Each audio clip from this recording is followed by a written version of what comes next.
Hello बच्चों, आज की कक्षा में आप सभी का बहुत बहुत स्वागत है। आज आप भारत की खोज का पाठ 7 अंतिम दौर 2 के आगे का अंश पढ़ेंगे। आज आपको पिछली कक्षा के पढ़े हुए अंश की पुनरावृत्ति करवा देती हूँ। सर्वप्रथम गांधी जी का आगमन ऐसे समय में हुआ जब मध्य वर्ग जो है वह बेबसी की ज़िंदगी जी रहा था। ऐसे समय गांधी जी का उदय हुआ और उन्होंने लोगों को प्रेरणा दी कि वे भय मुक्त होकर काम करें। उनके आने से और इस प्रकार करने से लोगों के अंदर एक शक्ति जागृत हुई, प्रेरणा मिली लोगों को और इससे लोगों में मनोवैज्ञानिक परिवर्तन हुआ। यह परिवर्तन असंख्य लोगों को प्रभावित कर रहा था। उनकी इस प्रेरणा से सभी आम जनता में जागरूकता भी आ गई, जागरूकता का विस्तार हुआ।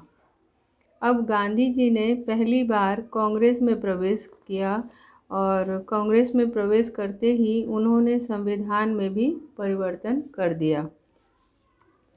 उनके आने से संविधान में परिवर्तन हो गया।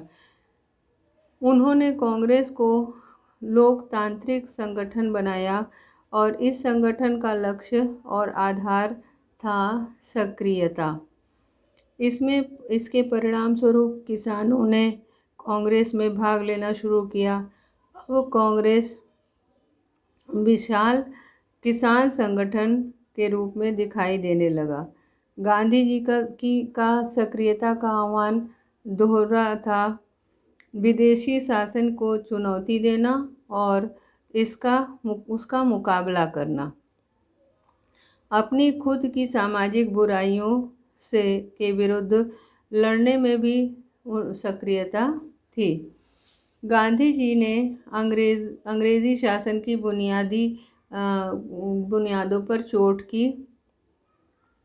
लोगों से इसके विरोध में मेडल और खिताब वापस करने के लिए उन्होंने अपील की। लोगों से कहा कि ब्रिटिश सरकार का विरोध करें और इसके लिए वे अपने मेडल और खिताब वापस करें। और इससे जो है सभी लोगों में एक सभी लोगों ने सहभागिता उनके इस कार्य में की और इस प्रकार उनके जीवन में थोड़ी भयाक्रांतता कम हुई।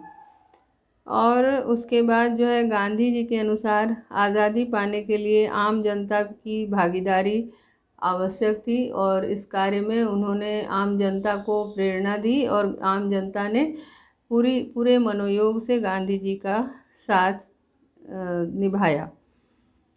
वे हर काम को शांतिपूर्ण तरीके से और सही ढंग से करते थे।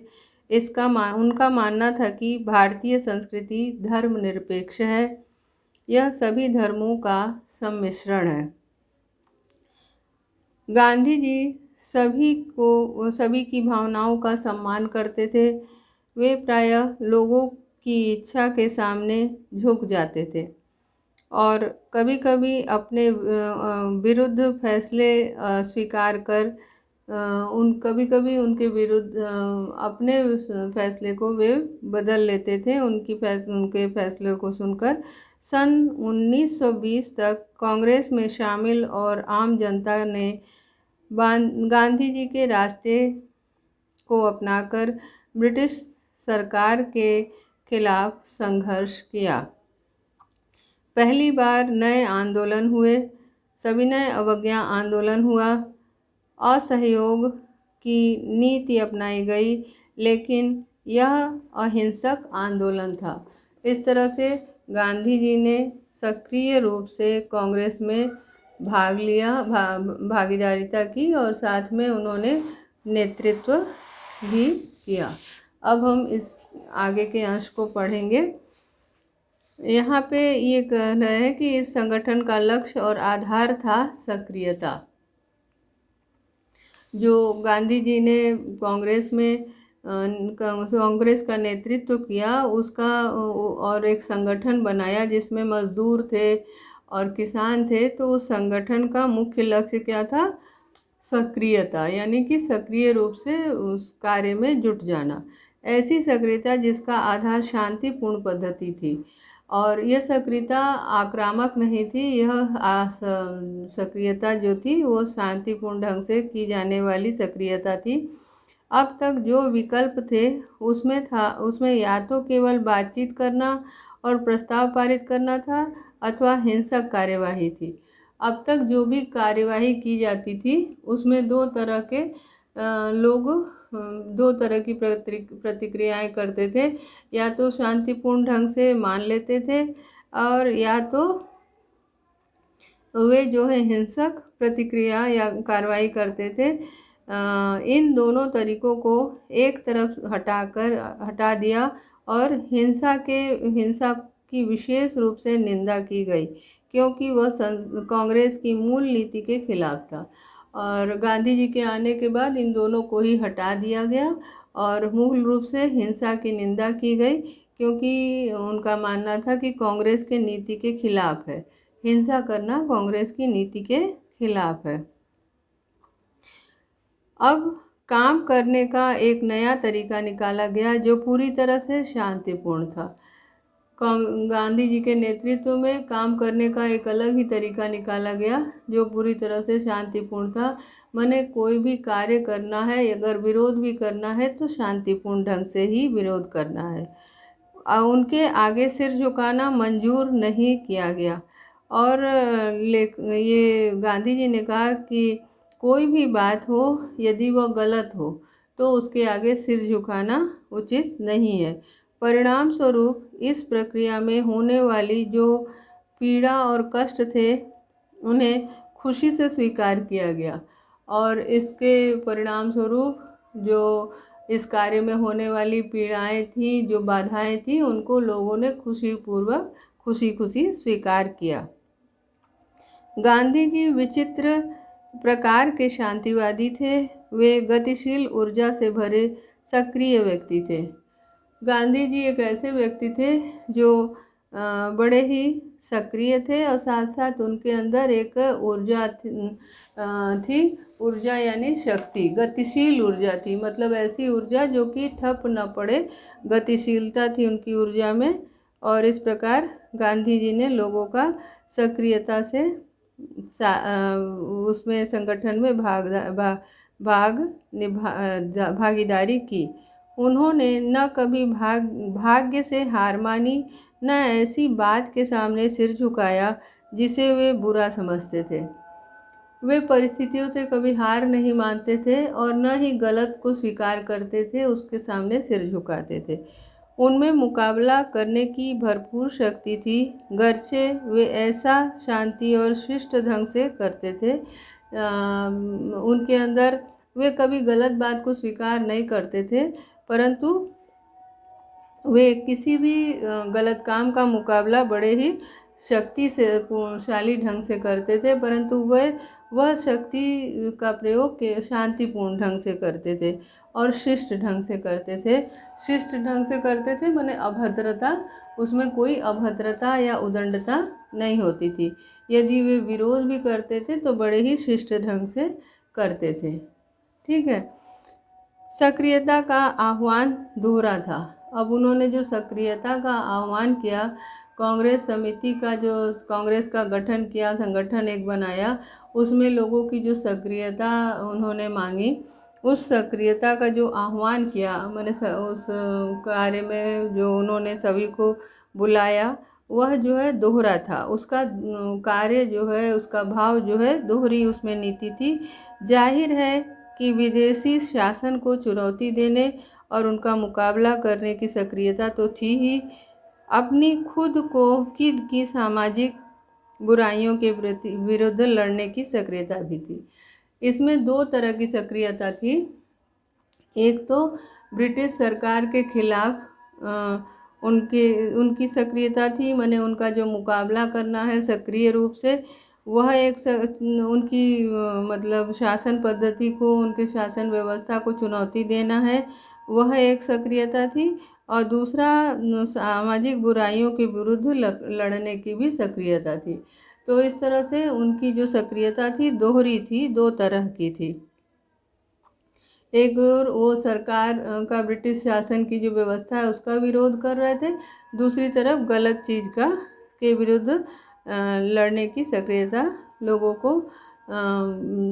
के अंदर एक भावना भर रहे थे कि वे गलत बातों के प्रति सक्रिय हो जाए, उसका विरोध करने के लिए। कांग्रेस के मुख्य आधार थे राष्ट्रीय एकता, जिसमें अल्पसंख्यकों की समस्याओं को हल करना और दलित जातियों को ऊपर उठाने के लिए छुआछूत के अभिशाप को खत्म करना शामिल था। लेखक कहते हैं कि कांग्रेस के मुख्य आधार थे राष्ट्रीय एकता। कांग्रेस का मुख्य आधार क्या था? राष्ट्रीय एकता, माने पूरे राष्ट्र में एकता की भावना स्थापित हो, ये कांग्रेस का मुख्य आधार था। जिसमें अल्पसंख्यकों की समस्या, अल्पसंख्यक जाति जो थी उनकी समस्या का हल करना एक उसका कार्य था। दूसरा दलित जातियों को ऊपर उठाने का कार्य था। जो समाज में दलित जाति है और जो वहाँ समाज में छुआछूत की भावना फैली हुई है, उस छुआछूत की भावना को रूपी अभिशाप को खत्म करना भी इनके कार्यों में शामिल था। तो एक तरफ उन्होंने दलित जातियों को ऊपर उठाने की चेष्टा की और छुआछूत को समाज से दूर करने की चेष्टा की, और दूसरी ओर उन्होंने अल्पसंख्यकों की समस्या पर भी ध्यान दिया। तो इस तरह से कांग्रेस जो थी समिति संगठन थी कांग्रेस की, उसमें ये सारे कार्य हुए। गांधी जी ने अंग्रेजी शासन की बुनियादों पर चोट की। उन्होंने कहा कि खिताब छोड़ देने चाहिए। अगरचे कम लोगों ने खिताब छोड़े, लेकिन अंग्रेज़ों द्वारा दिए गए इन खिताबों के लिए आम जनता में इज्जत समाप्त हो गई और ये पतन के प्रतीक बन गए। नए मानदंड और मूल्य स्थापित हुए। वायसराय के दरबार और रजवाड़ों की शान शौकत जो इतना अधिक प्रभावित करती थी, बेहद उपहास्यास्पद, अभद्र और शर्मनाक लगने लगी, क्योंकि वह काम आम जनता की गरीबी और कष्टों से घिरी हुई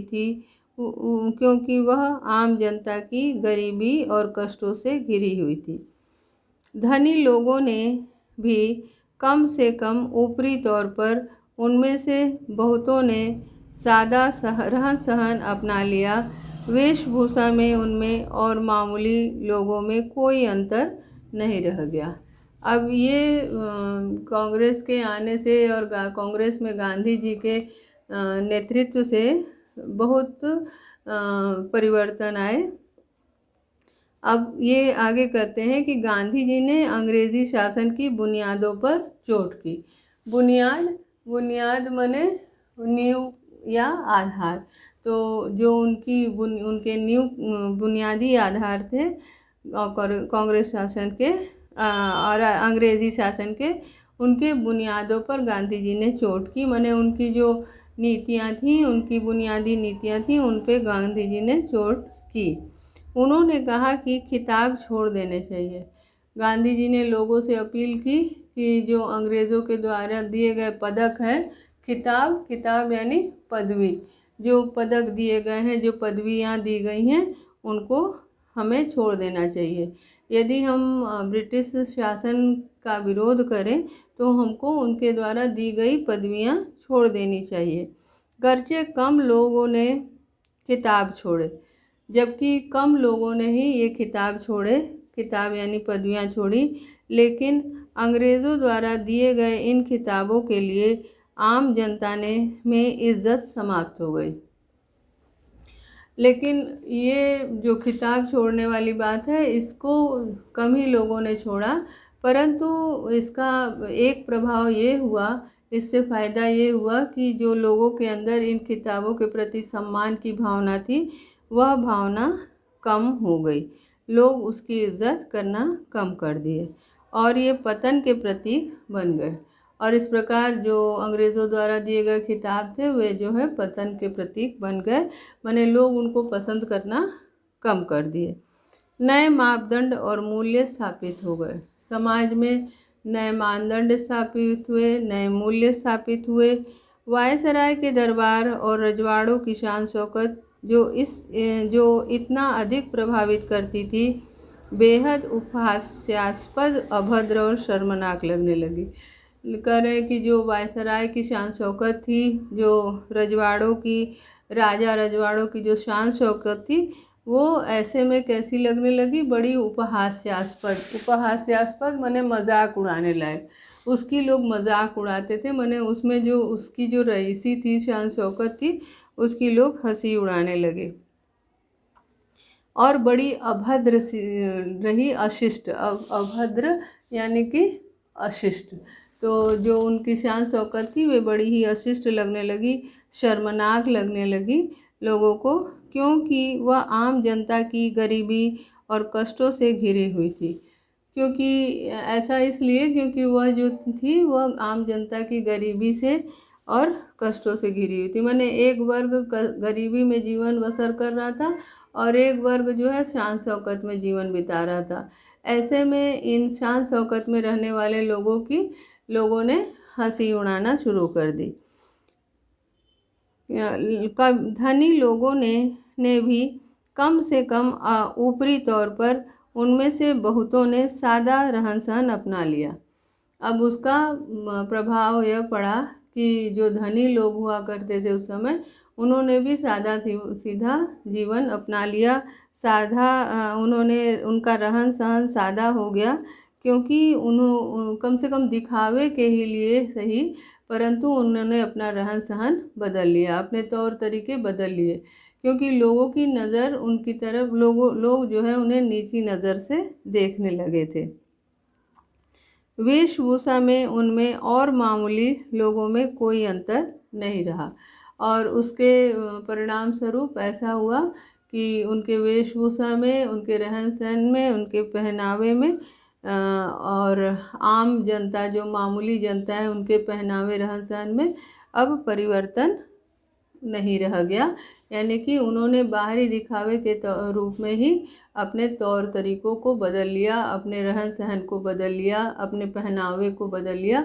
इस प्रकार उनके गांधी जी के नेतृत्व में जो अंग्रेज़ों का विरोध करने के लिए जो कार्य किया गया, उसका परिणाम यह हुआ कि जो रईस लोग थे उन्होंने कम से कम दिखावे के ही रूप में सही, परंतु अपना सारा तौर तरीका बदल दिया। कांग्रेस ने पुराने नेता जो एक अलग और ज़्यादा निष्क्रिय परंपरा में पले थे, इन नए तौर तरीकों को आसानी से नहीं अपना सके और आम जनता की इस उठान से उन्हें परेशानी हुई। लेकिन जो हवा पूरे देश में बही, इन लोगों में भी उसका नशा कुछ दूर तक भर गया। अब लेखक ये कहते हैं कि कांग्रेस के पुराने नेता थे, जो एक अलग और ज़्यादा निष्क्रिय परंपरा में पले बढ़े थे। ऐसे नेता जो कि बड़े ही निष्क्रिय परंपरा में पले, माने परंपरागत ढंग से वे निष्क्रिय थे, तो उन्होंने भी उनके तौर तरीकों को आसानी से नहीं अपना सकी। वे जो है नए तौर तरीके थे जिसमें बदलाव आ गया था, उसको वे आसानी से नहीं अपना सके, क्योंकि वे परंपरागत ढंग से उसी माहौल में पले बड़े थे और उनके लिए ये बदलना और उन तौर तरीकों को बदलना मुश्किल रहा और आम जनता की इस उठान से उन्हें परेशानी हुई। और आम जनता में जो ये उठान माने उन्नति, ऊपर की ओर उठने की जो क्षमता थी, उनका जो विकास था, कि वे जो है उनके रूप में, तौर तरीके में जो परिवर्तन आ रहा था, इस बदले हुए माहौल से वे अपने आप को परेशानी का अनुभव अपने आप में कर रहे थे। परंतु इन परेशानियों के बाद भी जो नए तौर तरीके थे, जो नया रीति रिवाज था, उस रीति रिवाज का प्रभाव इन पर पड़ा, इनके जीवन पर पड़ा। और कहने का तात्पर्य है कि उनके ऊपर भी बदलाव देखे जाने लगे। लेकिन जो हवा पूरे देश में बही, इन लोगों में भी उसका नशा कुछ दूर तक भर गया। इसका तात्पर्य यह है कि जो नई हवा यानी कि जो नया माहौल बना देश में, उस नए माहौल का असर इन पर भी पड़ा और इनका जीवन भी उन परिवर्तनों से प्रभावित हुए बिना नहीं रहा। ऐसा कहा जाता है कि भारतीय मानस मूलतः निवृत्ति मार्गी है, पर गांधी जी इन निवृत्ति मार्ग से के एकदम विपरीत थे। भारतीय जनता की निष्क्रियता के विरुद्ध संघर्ष करने और उसे बदलने के लिए जितना काम उन्होंने किया, किसी दूसरे ने नहीं किया। ऐसा माना जाता है कि भारतीय संस्कृति, भारतीय मानस मूलतः निवृत्ति मार्गी है। निवृत्ति मार्गी मतलब मोक्ष की ओर जाने की, धर्म आध्यात्म की तरफ ध्यान देने की जो भावना है, ये भारतीय सोच के मूल में बसी हुई है। भारतीय धर्म, भारतीय लोग जो होते हैं वो मूल रूप से धर्म प्राण होते हैं, तो इनके अंदर निवृत्ति का ये मूलतः निवृत्ति मार्गी होते हैं, यानी कि अपने जीवन का अंतिम जो है वो परलोक गमन पर अंतिम में विश्वास रखते हैं, इसीलिए वे आध्यात्म पर विशेष जोर देते हैं। पर गांधी जी जो इस निवृत्ति मार्गी के एकदम विपरीत थे। गांधी जी का इस विचार में गांधी जी की सोच बिल्कुल अलग थी और वे निवृत्ति मार्गी निवृत्ति का जो मार्ग था, उनकी सोच उससे बिल्कुल अलग थी, बिल्कुल विपरीत थी। भारतीय जनता की निष्क्रियता के विरुद्ध संघर्ष करने और उसे बदलने के लिए जितना काम उन्होंने किया, किसी दूसरे ने नहीं किया। और भारतीय लोगों की जो सोच है उसको बदलने में उन्होंने अत्यधिक मेहनत किया। मैंने उनका जितना योगदान है, ये उतना योगदान किसी अन्य व्यक्ति का नहीं है। भारतीय लोगों की जो सोच थी, उनका जो संघर्ष के प्रति सोचने की रीति थी, निवृत्ति का अर्थ होता है मुक्ति का मार्ग। भारत की जो परंपरा है वो मूल रूप से यहाँ के लोग जो है धर्म प्राण होते हैं, और निवृत्ति माने मुक्ति का मार्ग, मुक्ति का मार्ग। तो भारत जो है, भारत के लोग जो है मूल रूप से निवृत्ति मार्गी होते हैं, परंतु गांधी जी की सोच इससे बिल्कुल अलग थी, इससे बिल्कुल विपरीत थी। भारतीय जनता की निष्क्रियता के विरुद्ध संघर्ष करने वाले, क्योंकि गांधी जी का धर्म के संबंध में दूसरा विचार था। वे सदाचार को मूल रूप से धर्म मानते थे, न कि पूजा पाठ या आध्यात्म कर्मकांड को। तो इसीलिए उनकी सोच पूरी तरह से भारतीयों के जो पुरानी जो सोच थी निवृत्ति मार्ग को अपनाने का, उससे बिल्कुल विपरीत थी। भारतीय जनता की निष्क्रियता के विरुद्ध संघर्ष करने और उसे बदलने के लिए जितना काम उन्होंने किया, किसी दूसरे ने नहीं किया। और इस प्रकार भारतीयों के सोच को बदलने में उनका अनुपम योगदान है। मतलब कि उनका जो योगदान है वह किसी और व्यक्ति से उसकी तुलना नहीं की जा सकती। उन्होंने उनका भारतीय लोगों की सोच को बदलने में अद्वितीय उनका इस कार्य में उनका महत्व, अद्वितीय योगदान है। उन्होंने हमें गांवों की ओर भेजा और कर्म के इस नए संदेश को ले जाने वाले अनगिनत दूतों की गतिविधियों से देहात में चहल पहल मच गई। किसानों को झकझोरा गया। हम लोगों पर प्रभाव दूसरे ढंग का था। हमने पहली बार ग्रामीण को उसकी कच्ची झोपड़ी में भूख की उस छाया के साथ जो हमेशा उसका पीछा करती थी चिपटे देखा। हमने इन यात्राओं से भारतीय अर्थव्यवस्था के बारे में पुस्तकों और विद्वतापूर्ण भाषणों की तुलना में अधिक जाना। जो भावनात्मक अनुभव हमें पहले हो चुके थे उन्हें बल मिला। उन्होंने हमें गाँव की ओर भेजा। माने उन्होंने हमारी जो जनता है, भारतीय जनता है, उनको गाँव की ओर आकर्षित, गाँव की ओर उनका आकर्षण बढ़े, इसका प्रयास किया। गांव की ओर भेजा यानी कहा, ये समझाया कि गांव में भी उन्नति के अनेक मार्ग हैं, और उन्होंने गांव की ओर जाने के लिए प्रेरित किया। और कर्म के इस नए संदेश को ले जाने वाले अनगिनत दूतों की गतिविधियों से देहात में चहल पहल मच गई।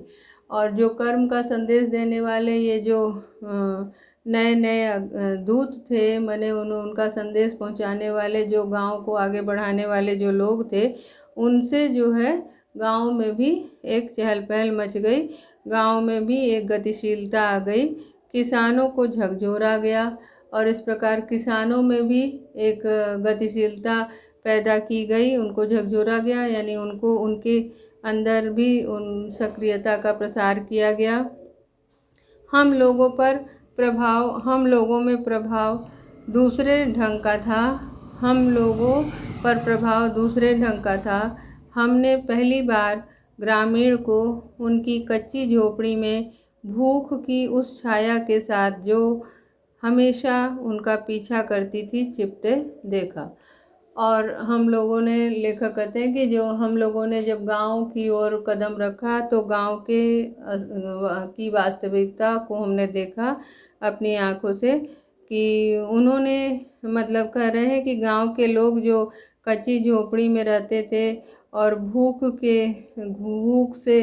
भूख की छाया में लिपटे पड़े रहते थे, और भूख जो है उनका हमेशा पीछा करती थी, दुर्दशा, दीनता, ये जो उनका हमेशा पीछा करती थी, इसको इन लोगों ने करीब से देखा, नज़दीक से देखा। यानी गांव की जो वास्तविकता थी, गांव के किसानों की जो गरीबी, दीन दशा थी, उनकी वास्तविकता के दर्शन किए।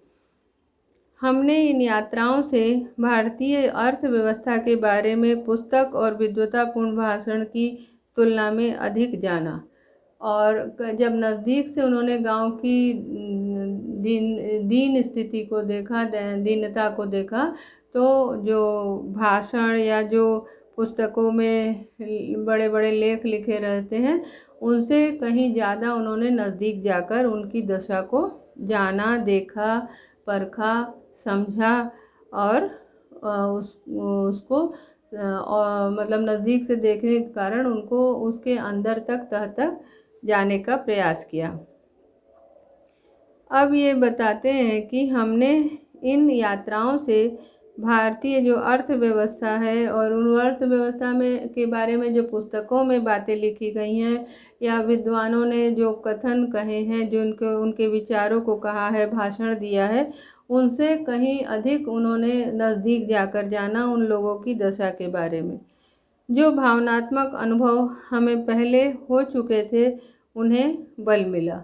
और इस प्रकार वहाँ जाने से, वहाँ जाकर जब हम नज़दीक जाकर हमने देखा, तो हमको हमारे जो भावनात्मक अनुभव हैं उनको, और जो हमको पहले से प्राप्त थे, जो हमने भावनात्मक अनुभव किए थे, उनको विशेष बल मिला, क्योंकि हमने सच्चाई को तह तक पहुंचकर देखा, सच्चाई का दर्शन किया। अब ये आगे कहते हैं कि आर्थिक, सामाजिक और दूसरे मामलों में गांधी जी के विचार बहुत सख्त थे। सख्त माने कठोर, कठिन, माने जो आर्थिक और सामाजिक या दूसरे मामले थे, उनमें जो उनसे संबंधित जो गांधी जी के विचार थे वे बड़े ही कठोर थे।